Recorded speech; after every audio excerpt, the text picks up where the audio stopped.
Per paskutinės kelias dienas praktiškai šioje vietoje buvo priparkuotas, kaip ir šitas prabangus Mercedesas, Rolls-Royce'as, Ferrari iš Baltarusijos. Ir ką daryti su tokių prabangių automobilių šeimininkais, kurie nepaiso kelių taisyklių ir kurie galvoja, kad jie turi teisių per daug.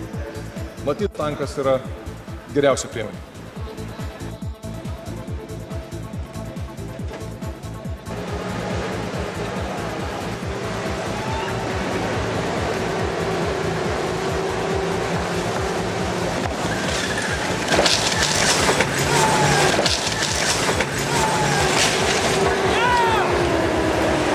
Jeigu automobilis parkuos blogai, bus va taip.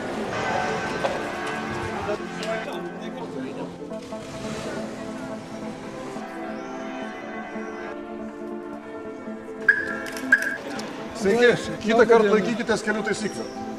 Pasistengsiu.